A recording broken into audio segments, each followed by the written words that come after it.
Well, greetings and thank you so very much for joining me this evening. My name is Dr. Robert Bartosh of Proactive Wellness and Injury Center, and as the slide says, we're going to be talking here tonight about sleep, and I've entitled it Sleep 101. So, having welcomed everyone, let's go ahead and get into it, all right? Great. So let's talk about the lack of sleep. That's where we want to start here first because it's one of the biggest health challenges that people face today. And that, of course, is lack of sleep. As a matter of fact, it's been estimated that over 50 to 70 million adult Americans suffer from a sleep or a wakefulness disorder. You know, you've heard of sleep apnea, I'm sure, and it's becoming more and more common and prevalent throughout our society each and every day. And and given that to be healthy, we have to be spending 1/3 of our entire lives asleep. And that figure is really pretty staggering. So let me repeat that so that we understand. In order to enjoy the best performance of our life, the time that we live on this earth, actually we need to be spending or should come up to about 1/3 of the total time in sleep.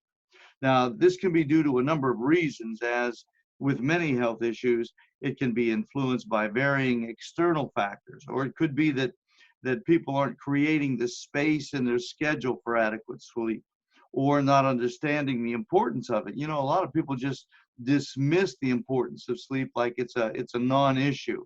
And because of that, they're letting any sleep-related responsibilities actually go uncared for. So by attending to our sleep-related needs, what we can do is ensure the rest of our day is going to be maximized. So the better the quality sleep you get, the better the day that follows is going to be.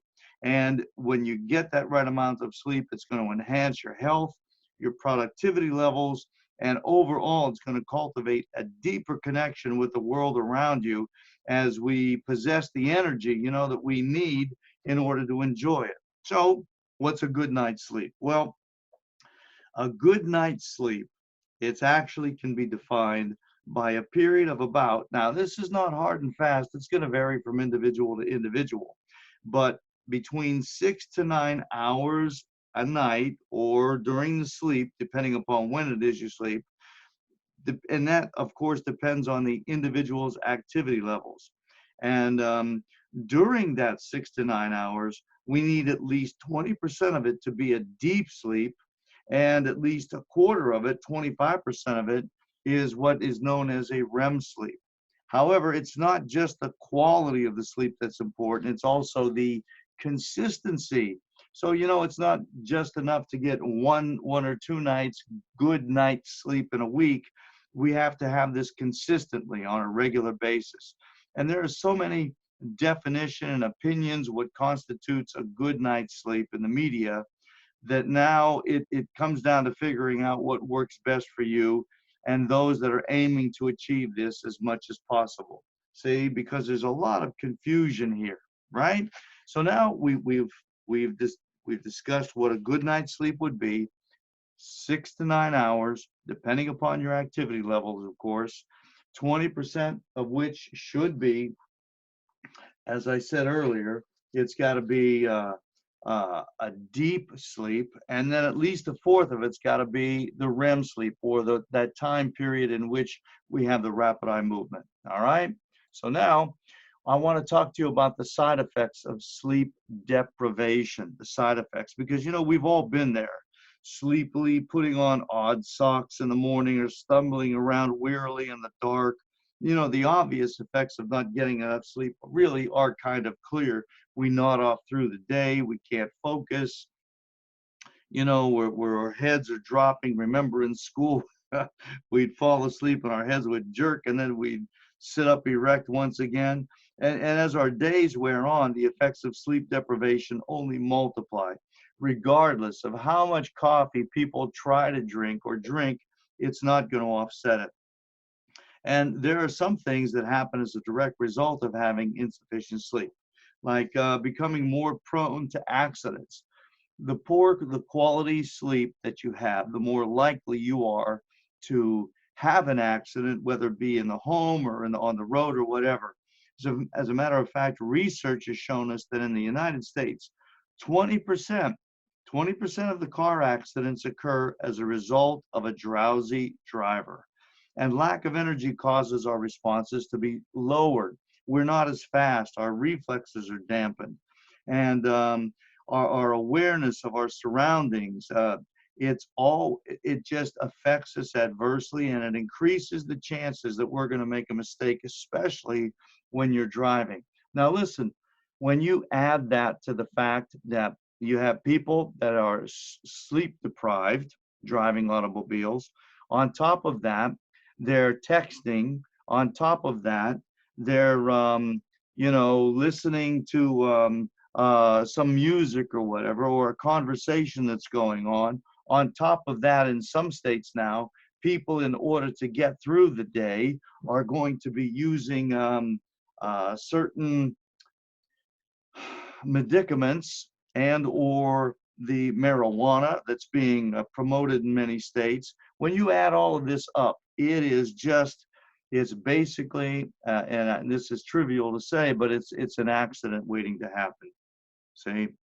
And it's really not just road accidents, mistakes or discrepancies in our work due to the lack of attention span and the energy can lower overall productivity and job satisfaction. And, our ability to perform well in the workplace is going to be significantly decreased. It's really a shame. It really is a shame. And it's very insidious how it creeps up on us because we adapt to these things. We get used to it being that way. And unfortunately, we become the victims of somebody else's accident, or we cause an accident ourselves. So there are other side effects of sleep deprivation as well. Not getting enough sleep also leaves us more prone to developing other seemingly non-related health problems. See, as the body learns to function on lower levels of energy throughout a period of poor sleep, there's going to be less energy left over to help or aid the body in its recovery from other illnesses that might not seem directly influenced by your sleep levels, but indeed they really are. The lack of sleep has been linked to things such as diabetes.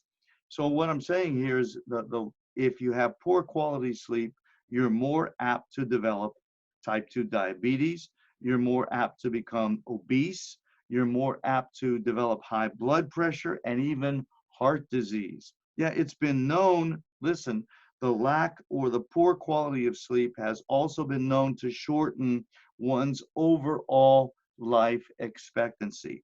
So what I'm saying here is that if you have a person that consistently gets poor quality sleep, I can show you a person whose potential of not living long or having a short life expectancy is going to be substantially increased. That's what's going to happen. They're going to die young. They're going to die prematurely. They're going to die too soon. Now, while there are generally several other factors involved, it's still quite telling that the illnesses that I said a few moments ago could all be shaped or at least improved by examining our sleep patterns and our energy levels over a given period of time. There's been short-term studies where the individuals, the subjects, have deprived themselves of sleep to examine the immediate effects of sleep. And they've in those studies, they've noted heightened blood pressure, lowering of blood glucose levels, increased inflammation throughout the body, and it follows so that long-term persistence of these symptoms could lead to a more deeply rooted expression of these imbalances. What I'm saying here is that they start out innocuous and kind of trivial, but if it continues, they become a full-blown expression of disease. During the past wars, especially in Vietnam, one of the things that they would use to break the wills of the POWs is that they would deprive them of sleep in order to get information from them. And it's a very, very effective means of doing so as well.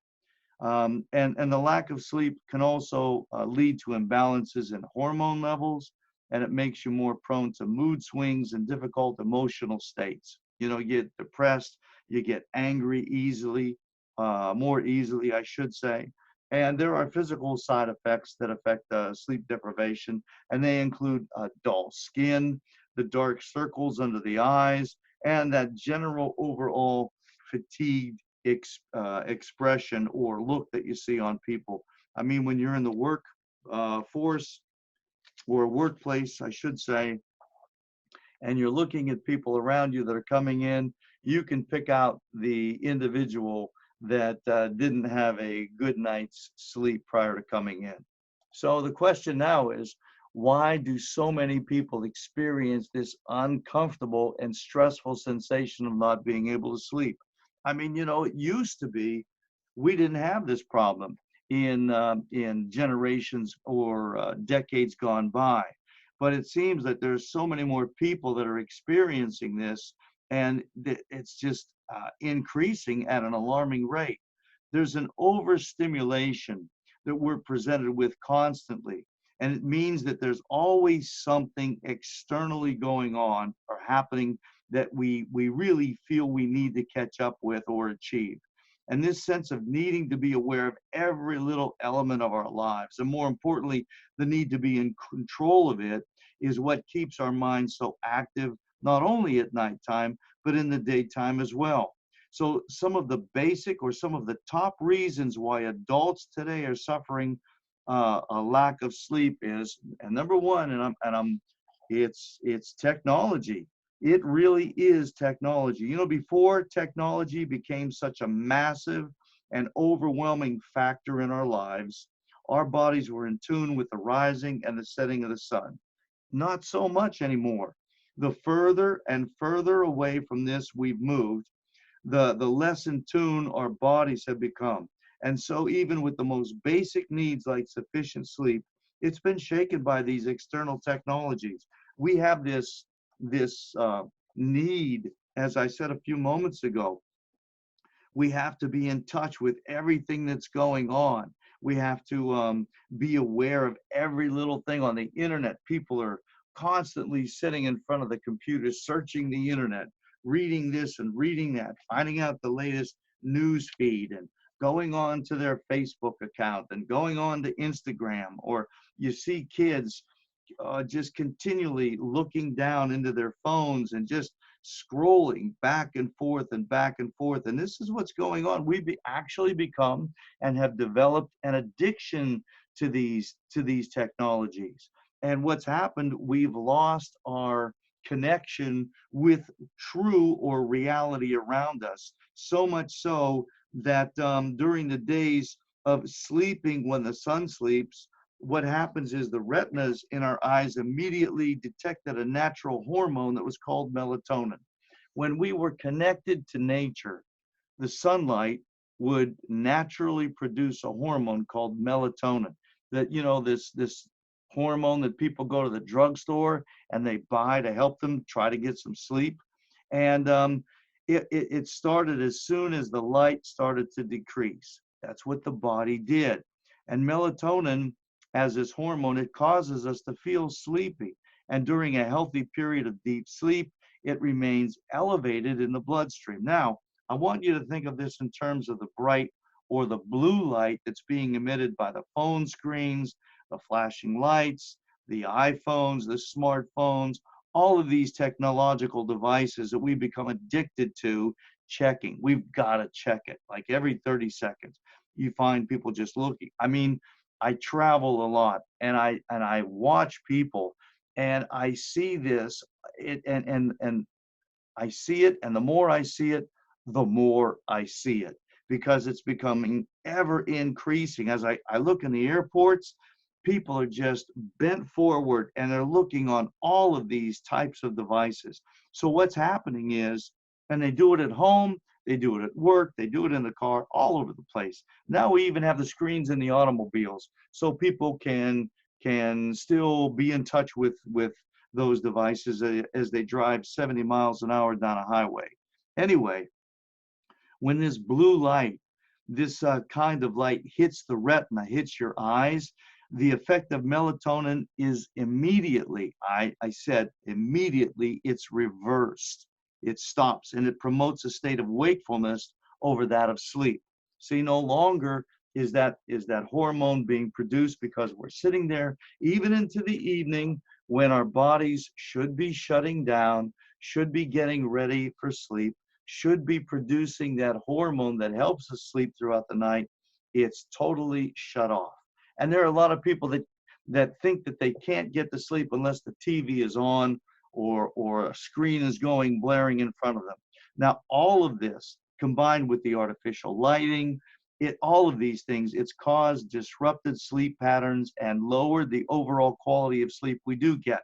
And as the bright light we so crave lies inches away from us at nighttime, this is what's going on because we've got this addiction, this craving, and these lights all around us that's shutting the body's ability down to produce what it needs in order to go to sleep. It's just been terminated.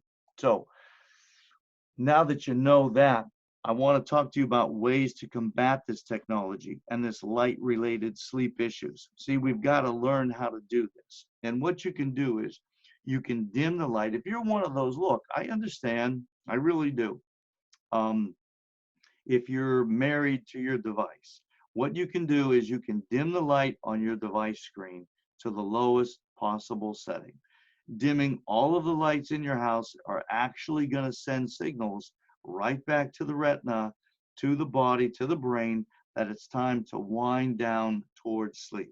Now, at least 1 or 2 hours before your bedtime. Like if you think that you're going to go or you want to go to bed at about 10 o'clock at night, you want to start doing this about 9 or maybe even 8 o'clock at night. Turn off all the blue light devices in the house. That includes your TV, your computers, your tablets, your smartphones. That's going to help trigger the production of the melatonin, and sleeplessness or sleepiness, I should say, sleeplessness will be eliminated and sleepiness will now set in at the right time.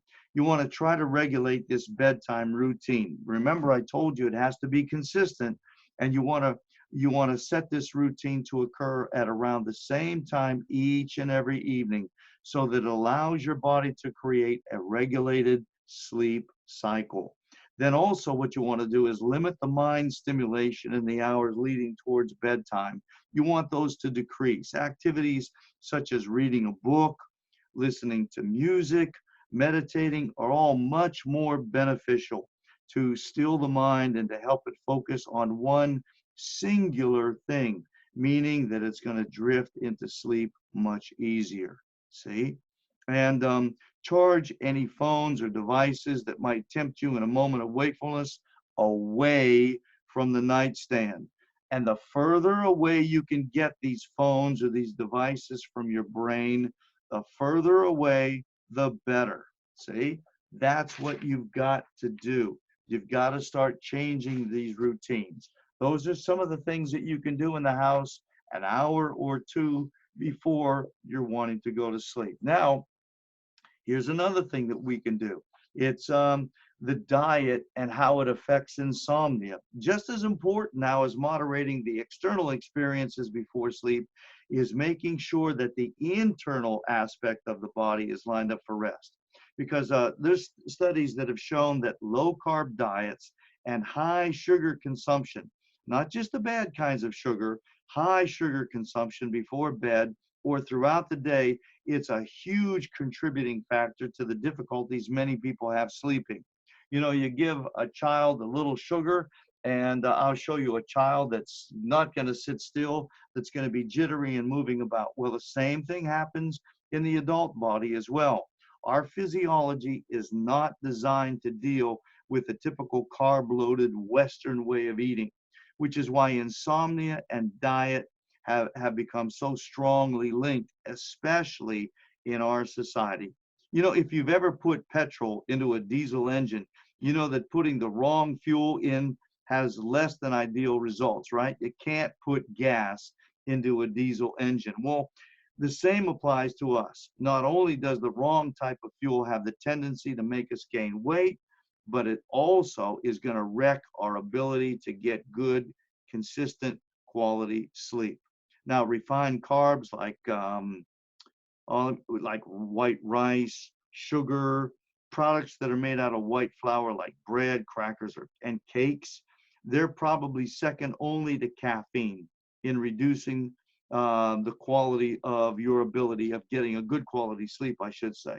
So knowing a little bit about how your body responds to food is going to make it a little bit clearer to you in your pursuit of trying to get a good night's sleep on a consistent basis. Now, what happens is when you eat those refined carbs, they get broken down into blood glucose and in your gut, and they're absorbed very, very quickly into your bloodstream because they are what's called high on the glycemic index, and they make your blood sugar shoot up really, really quickly, really high. That's a glucose spike. And this is bad news for your body. So it spills out a load of insulin that's going to try to deal with the threat. And because it's had to do an emergency rush job, it overshoots the mark, which means you're going to end up with low blood sugar. So if you're eating natural foods, which tend to be have a lower glycemic index, that violent swing in the blood sugar and the insulin doesn't happen. Now, it sounds a lot easier than it is, but familiarizing yourself with your body and the way particular foods influence your sleep is vital if you're going to make any progress in improving your sleep, right? So what you've got to do is you can go ahead and you can make a log or a diary and chart how you sleep. You know, if you're eating cookies or crackers or white rice or something like that before bedtime, and you notice that you have a poor quality of sleep. But if you eat maybe something that's a natural sugar, like a piece of fruit, whatever that might be, or some yogurt or something, and you notice that you satisfy your craving, but you have a better night's sleep, you want to go ahead and start to eliminate those things that stir it up and start to use those things that help you to get a good night's sleep as far as your diet is concerned. Because there's reasons for lack of sleep in adults. And we want to talk about one of the reasons is lifestyle. You know, while both of the factors that I've discussed here already fall into the lifestyle category at some level, there's also no denying that there is more to a sleep disorder that might seem initially obvious. Now, anyone can tell you to put down the phone before bed, and our fascination with improving diet and fitness stems far deeper than doing so purely for sleep reasons.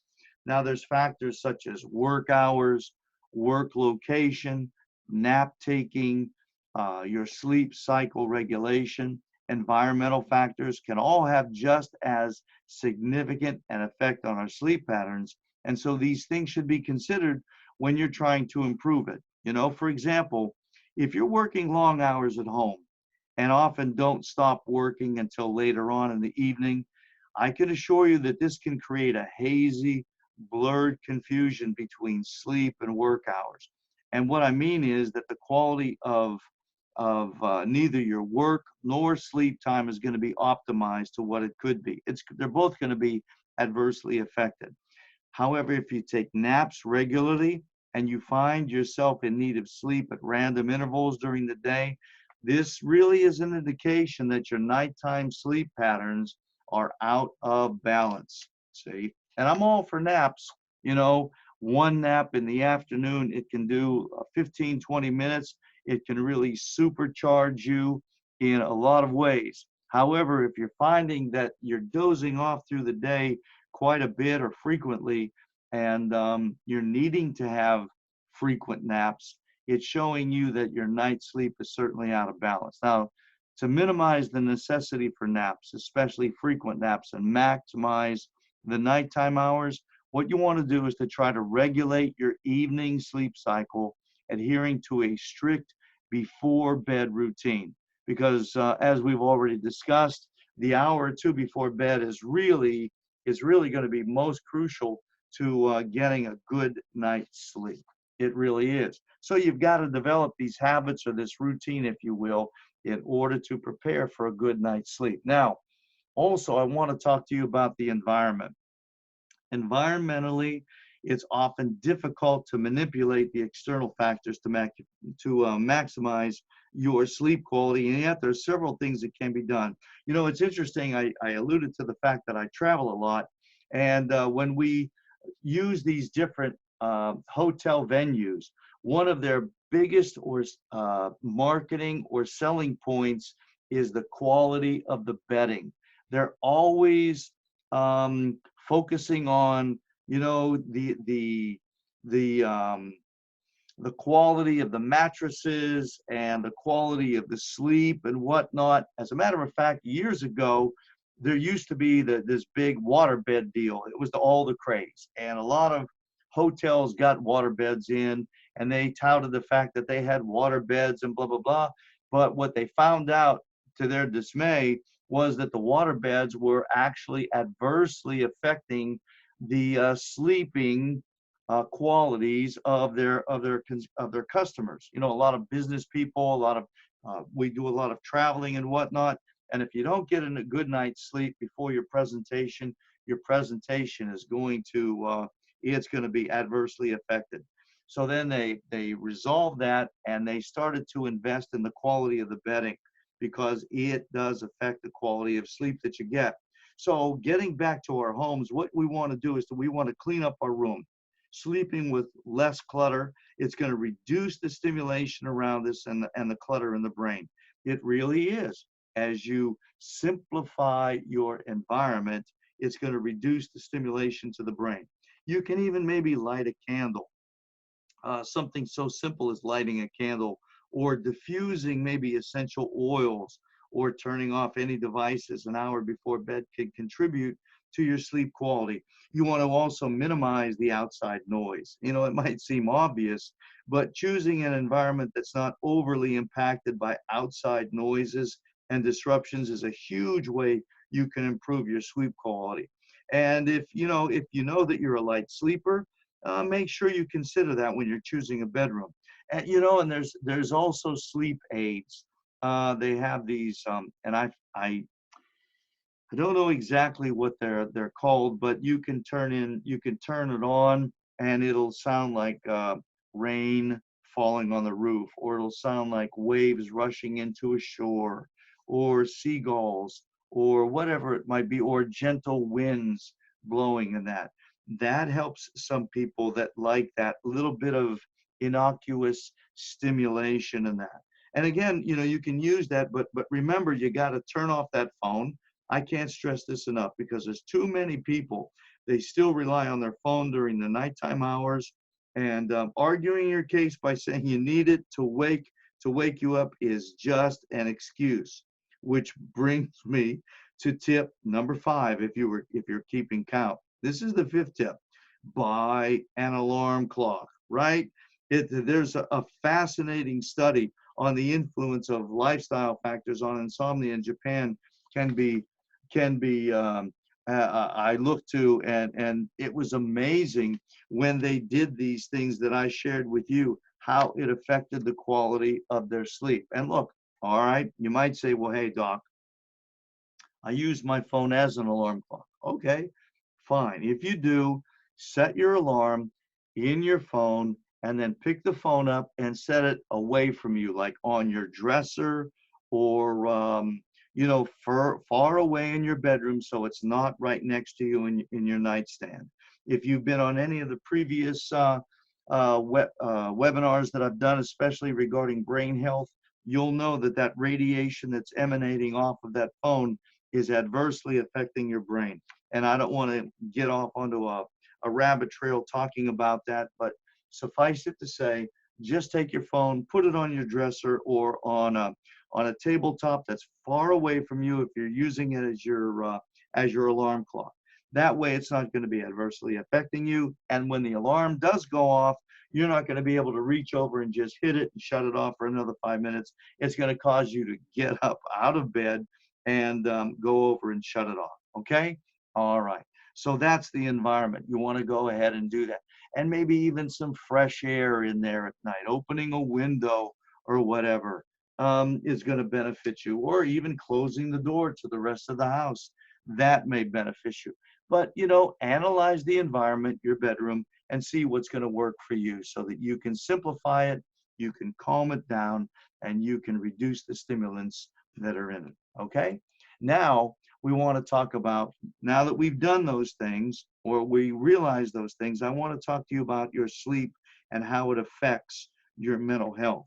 Because the quality of sleep is as effective or beneficial to your health as is eating, drinking, and breathing, because it allows your cells to repair themselves. It allows your brain to process and receive information. What you may not realize is that your body goes through all of its necessary repair, all of its necessary regeneration and replenishment of the energy it needs. It occurs during sleep. Also, it it's also linked to various mental health disorders such as anxiety and depression, as low levels of physical energy translate into poor cognitive activity and a lack of ability to process thoughts clearly throughout the day that follows. See, it allows the brain to flush out toxins. There is a pumping mechanism that occurs during the sleep, and it's imperative for quality mental health. And when you're seeking to boost your mental health, it makes sense that improving the sleep quality should be high up on the list of recommended treatments. Really, really, really. And the difference that you'll feel after several consecutive good night's sleep in your overall mood and awareness is going to be incredible. I promise you that. So what you want to do is prioritize your sleep over anything and everything else. Now, as I go on, I want you to know that lack of sleep also contributes to the likelihood of developing and or worsening a mental health disorder. Let me repeat that. A lack of sleep also contributes to the likelihood, to the increased potential of an individual developing and or, if they already have it, worsening a mental health disorder. So if you're prone to struggling with these issues or think you might be at risk, it's a really good idea to prioritize your sleep. As a matter of fact, there was a Harvard Health research that stated that over 70 different types of sleep disorders are in existence today, and that number is increasing. Now, the most common problems are, of course, insomnia, which is a difficulty falling and or staying asleep. There's obstructive sleep apnea. That's a disorder. It's a disordered breathing that causes multiple awakenings. It causes the person to awaken frequently throughout the night. And then there's various movement syndromes, like unpleasant sensations that prompt the night fidgetings or the jerkings and whatnot that you might be aware that you go through, or your wife or husband or your children experience. And then there's also narcolepsy. This is extreme sleepiness or falling asleep suddenly during the day. I mean, a person can be looking at something and then boom, immediately just fall asleep, or reading in the midst of research and then boom, they fall asleep. That's narcolepsy. There have been so many overlaps between the study of mental health disorders and sleep disorders, then researchers have regularly concluded that there has to be an overlap and one is affecting the other. So again, I want to emphasize, really do due diligence in your pursuit of trying to get consistent, good quality sleep. So with that, I want to talk about the REM sleep and how you can boost it. REM, it just stands for rapid eye movement. That kind of sleep occurs in cycles in about every 90 to 100 minutes throughout the night. And it accounts for about 20 to 25% of the total sleep time that we should be getting. And I have to tell you, though, that it does start to decrease with age. Now, By that I mean a newborn baby may be getting 80% of the total sleep time in REM stage. And then as we're maybe in our 60s or 70s, and as we continue to get older, we might only be getting 20 to 25% or even less than that as we continue to progress through time. But in particular, the REM sleep should dominate the latter half of your sleep period, not the first 4 hours, but the last 4 hours. That's when you should really be getting into REM. Those hours just before you're waking up. You talk to people, and man, it's so hard to waken this person to get them up. They're in a deep REM just before they awaken. And the REM component of each sleep cycle typically increases as the night goes on. So as I said, it increases through the last half of the night, the last 4 hours, if you will, and the closer you get to waking up, the deeper and deeper and deeper it gets. And as the name suggests, it's associated with the rapid or random side-to-side movements of closed eyes. It's a phenomenon which can be monitored and measured by its technique called the electrooculography, the EOG. That's what they do when they do sleep studies on you. And they're looking at that eye motion. Now, it's not constant. It's what's called, it's tonic, but it's intermittent or phasic. So it's not all the time. It's not like pressing on a doorbell and keeping your finger on the buzzer, but it's like hitting it, hitting it, hitting it, and releasing it, and hitting it, releasing it. So these are intermittent, these are phasic, and it's still not known exactly what purpose it serves, but many researchers believe that the eye movements may relate to like internal visual images of the dreams that occurred during the REM sleep cycle, especially as they're associated with brain waves, because we see the brain waves are spiking during this time in regions of the brain involved with vision, as well as elsewhere in what's known as the cerebral cortex. Okay, so that's the REM sleep. Now, and I promised you and how to boost it. So we're going to talk about how do we then and boost this REM sleep. So by cultivating a day and nighttime routine, remember the body is connected to nature, the rising and the setting of the sun, as well as the rising of the moon. We can more successfully engage with REM sleep when the need arises. Now, these following guidelines regarding your diet, the fitness, the health regimes, the lifestyle factors, the environmental factors, and the immediate proximity to where you plan to sleep all contribute to raising your levels of REM sleep. So I talked to you about your diet and the reduction of the cheap carbohydrates.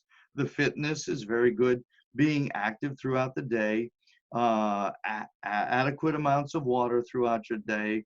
The environmental factors, talking about controlling the use of the technology within your home, the shutting off or shutting down of certain things an hour to 2 hours before, starting to focus on one activity or another, like reading a book or meditating or whatever that might be, and also um, controlling the environment in which you're going to sleep, making sure the lights are dim, that your technology is far away from your brain, using an alarm clock, all of those things, even using the sound effect devices that I talked about earlier. Those are all going to contribute to your ability to increase the levels of REM sleep, which is very, very important. Um, I want you to consider one that you could start to introduce into your current lifestyle, one action that you can take, and that is start to just think about relaxing when you're in bed. Don't think about what you've got to do tomorrow. Don't think about what chores you're going to be faced with or who you have to call or whatever. But what you might consider doing is, as you lie there, if you're going to think about anything, think about the day and all that you achieved, all the goals you fulfilled, all the people that you benefited, you ministered to, you were an asset to. You want to do those types of things. Think on the good things, see? And that's going to help your body to rest.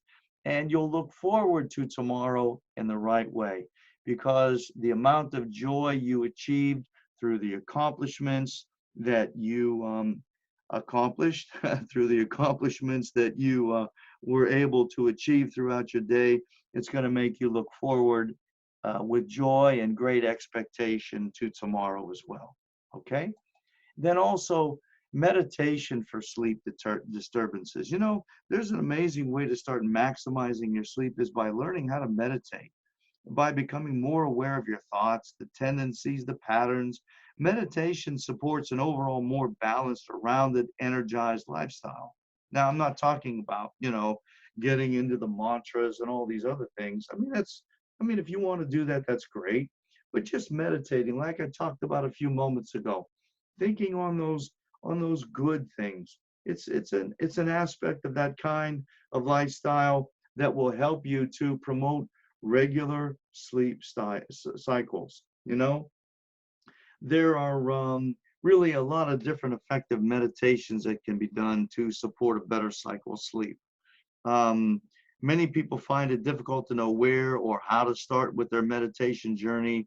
And it helps to start just by taking, just by thinking about those good things that I talked about. Studies have found that regular meditation can have long-term benefits for our sleep cycles, and they can even fight against insomnia.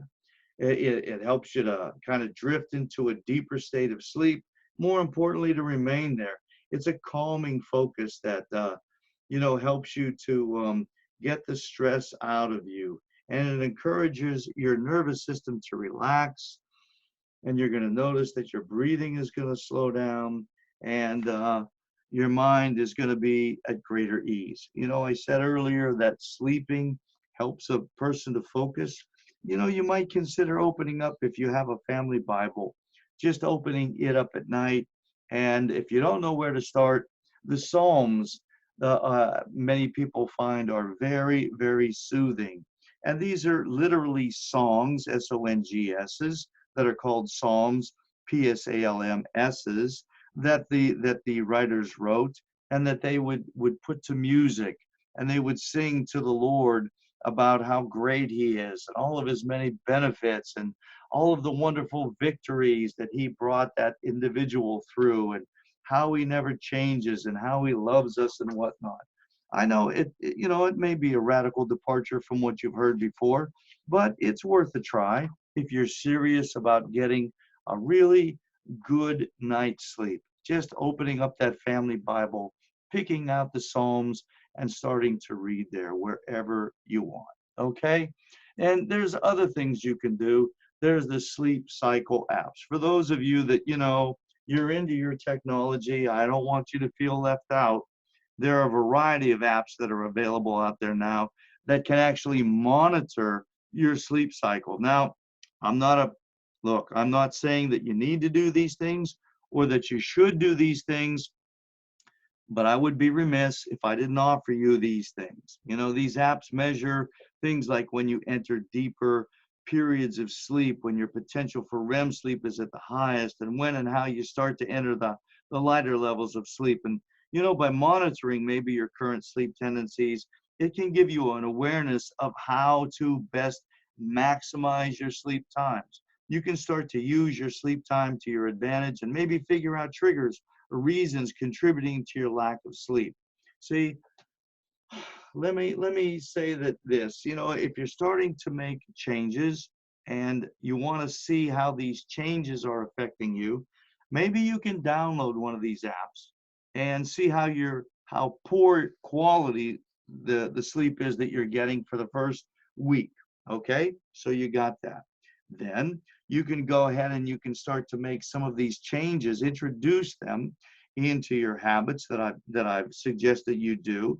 And as you make those changes, you can monitor the changes in the quality of sleep that you're now getting as a result of these changes that you make. And you can see the improvements, and it can be used as a motivator to encourage you to make even more changes so that you can see when you're getting consistent good quality night sleeps. And then when you're in that zone, if you will, when you've created those new habits and you know that you're getting good quality sleep, then you can get that app off your phone and you won't any longer need it.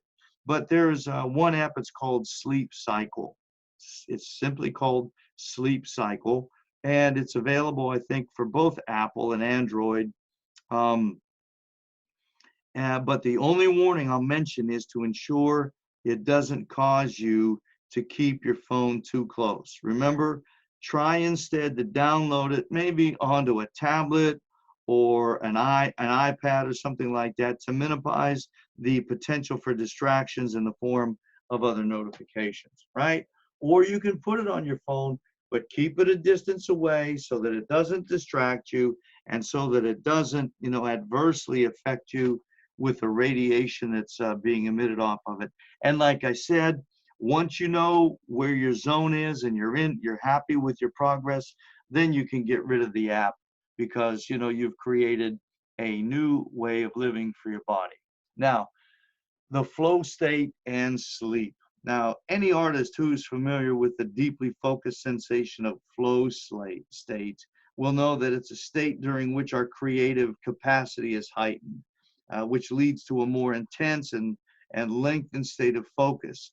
It can also feel like we're more deeply in tune with our bodies and minds. It's really interesting to consider our capacity to focus in terms of our ability to cultivate deep states of sleep because the brain waves are going to be involved in maintaining what we call a flow state or the alpha and the theta waves. These are the same brain waves involved in maintaining continued and deep states of sleep. So it follows that after an intense period of flow state of sleep, we find it's going to be easier to get to sleep. So channeling the energy in one direction consistently means that the energy is more accustomed to going down those pathways. What you're doing is creating new habits for the brain. This is going to improve your capacity to enter into any state, including a state of deep sleep. Now, I got to tell you, there's a lot of different opinions surrounding insomnia and creativity, most of which differ depending on the individual. Now, some people claim to find it productive, to stay up all night to work. Oh man, I'm really heightened, I'm keen, I'm focused. And that's the only entering into a focus state during those hours. While there's others that strongly assert that the benefits of nightly sleep routine and a balanced sleep pattern, they waken more focused and more in tune with themselves. While in the end, it comes down to lifestyle factors and figuring out actually what works best for you, for each individual.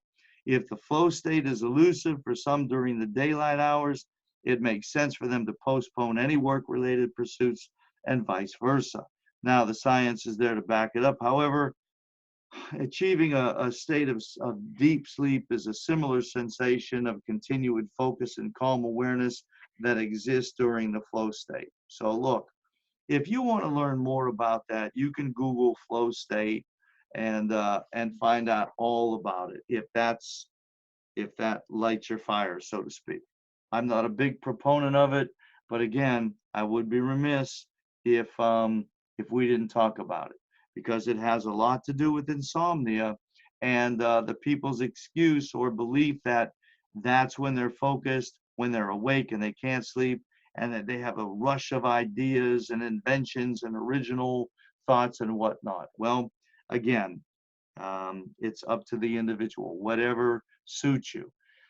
Because I want to talk now about the psychophysiological insomnia. Now, this is the kind of insomnia is possibly one of the most difficult to deal with because during a period of psychophysiological insomnia, an individual he or she experiences a lack of sleep during which their thoughts are preoccupied with the fact that they are currently not sleeping, and they're worrying about the consequences, the effects, and the outcomes of this fact. Now, if you've ever had a big meeting or experienced a lack of sleep the night before that big meeting, as you apprehend and overanalyze the potential outcomes of the day ahead, you know what I'm talking about.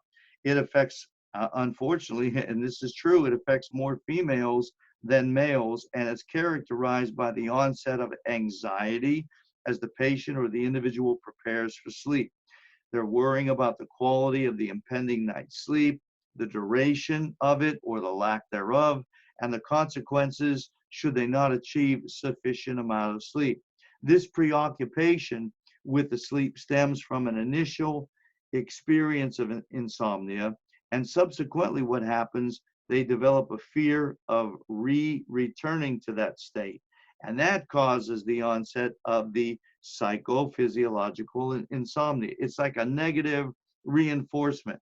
Now, this disorder can be treated by engaging in relaxation techniques and meditation to first calm down the nerve system, the mind, and the body to prepare it for sleep. This is something that the individual has to engage in. They have to take steps in pulling the plug on the world around them, reassuring themselves over and over again that they will and they can get a good night's sleep, taking the steps to shut down the technology, making certain they're eating the right foods and not the wrong foods, and then starting to get into that landing pattern, if you will, an hour to 2 hours outside of their designated touchdown or their sleep time. See, but you can do it. Now, with all of that, I want to talk about sleep enhancing foods, because I know if you go back a while, you remember that, when you couldn't sleep, mom or dad would heat up some milk and have you drink it so that you could get a good night's sleep. And now, I've discussed with you the importance of a regulated and balanced diet in cultivating your healthy sleep pattern. But I want you to know that there are some foods which encourage and do promote a deeper sleep more so than others do. So here we go, okay? You want to eat, if you eat protein-rich foods that are rich in the amino acid tryptophan. And I know you know about this because turkey, right? Everybody at Thanksgiving, after they've eaten that turkey dinner, where do you find them? Well, they're either asleep in the big recliner, they're asleep on the couch, they're asleep on the floor, but they are sleeping somewhere. And that's because they ate that protein that was rich in that tryptophan, which is in turkey, and it does benefit and is a benefit to those that are seeking to improve their sleep. So those types of foods. This amino acid helps to encourage the sleep-producing hormone. Remember what it is? That's right, melatonin. So what are they? Well, you can get it from eating chicken. You can get it from eating turkey. This is the tryptophan I'm talking about. Milk and dairy. If you don't have an adverse reaction to milk and dairy, nuts does a great job. Seeds. Those are all good food choices like that. And combining them with like a wild rice, a pasta, or potatoes, that helps the body to get the most benefit from the tryptophan. That's what you want to do. So if you're someone who prefers not sleeping after a heavy meal, there's also certain snack foods that will encourage sleep better than others. And the trick here is to simply to be aware of the effects of these before you sleep. Now, like snack foods, I mentioned the nuts, like walnuts are really very good with the amino acids. Walnuts, almonds, green leafy vegetables, the root veggies, those are very good choices to help you to return to a calmer state of mind and ease anxiety before before you're going to bed. See, so those kinds of foods, if you're not into eating a big meal, you can go ahead and you can have those little snacks. Now, what about essential oils? You got it. Anyone not familiar with the concept of essential oils, because they are really, essentially, they're broken down into volatile organic molecules. That's how it works. And they can change quickly from a solid to a liquid state at room temperature. So they're called volatile because they change their state quickly. But the most important fact to know about these different oils is the benefit of this class is that they are derived from organic plant sources, and they can be really, really very powerfully as far as the fragrance are concerned. Now, some of these natural fragrances have really proven to promote and induce a calmer state of mind, and it also encourages a more balanced or central nervous system, which is going to allow us to prepare for, you got it, sleep much more effectively. So for this reason, there are a lot of people now that are using essential oils. Now, the best ones out there for sleep or to promote that calm would be lavender, chamomile, sandalwood, lang lang. And if you want to look it up, it's, if I remember, it's spelled YLANG hyphen YLANG. It's pronounced lang lang. And cedarwood. Those are really good. So again, it's like lavender, chamomile, sandalwood, lang lang, and cedarwood. Those are really, really good in sleeping environments to help infuse the air with pleasing, calming molecules that will help you to relax your nervous system, encourage the breathing to become relaxed and deeper, and it will help the individual in that environment to fall asleep much more easily. As a matter of fact, there's been study that's shown the effect of lavender and the effect it has on the nervous system. And it shows that the use of the essential oils have a positive effect on the emotional state and the physical intent, the physical tension as well. You know, a lot of people are really uptight. So the essential oils they have a lot of benefits, those that I mentioned, and they're a great way to begin exploring if you're new to the potential that they hold. And you can get one of those uh, um, aromizers or aromatizers or whatever they're called, and you can get those little drops of those essential oils and put them into your bedroom like an hour before you're ready to go to sleep, so that your whole room is saturated with that. And then when you go in there, you're just overcome with that smell of lavender, and it makes you actually, you look forward to going to sleep when you have an environment like that. See, and here's some other strategies that you can use. As I mentioned earlier, there's a lot that will help you in promoting a deeper state of sleep. And I, I want you to just think about the things that I said and consider which ones might best suit you. See, from the meditation, you know, reading the Bible and the Psalms, to the journaling, to changing your diet or learning how to use the essential oils. There's a lot of strategies that you can use singularly or put them together that you can use to improve your sleep. And I'd like to encourage you not to give up if trying, you know, one of these things doesn't help, especially immediately, you know, because we are very impatient lots, and we want things to happen by yesterday. And you got to give it a chance. You know, use it for a few nights and see if it doesn't improve one thing. And if that doesn't, then add another and just work with it. And because it's got to fit your particular sleep issue and your particular lifestyle. So please don't lose heart. You know, if you're doing one thing and it doesn't work, just give another thing a try and start to build on them. Okay? All right. So I want to tell you here that we're done, but this is only the beginning for you. See, I hope, I really do. I hope that this time that we've spent together has been informative for you, and it's drawn your awareness to the benefits of a consistent cycle of quality deep sleep can have in your life. Because look, remember, if you're not getting it, it can create diseases and it can shorten your lifespan. So I want you to get a good, consistent night's sleep over and over and over.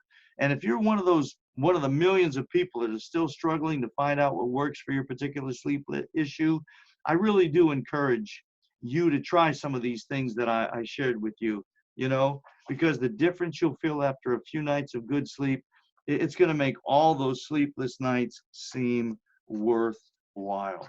You know what I'm talking about? Okay. So look, if you do have any questions, what I want you to do is to email it. You can use our email address. It's office at pro-activewellness.com. That's again, office at pro followed by a hyphen activewellness.com, or you can call our office at area code 217-431-2010, area code 217-431-2010, and we'll be more than happy to help you get through the quagmire, to get through this, because we, again, my goal is to help you achieve the best performance of your life. So I do want to thank you sincerely. Thank you for allowing me to share this information with you, for this opportunity that you've given me in doing so. And, you know, if we can be of any help to you in any way, shape, or form, again, please don't hesitate in contacting us so that we can do just that for you. All right? So, once again, thanks so much. And until the next time that we're together, and as always, God bless. God bless.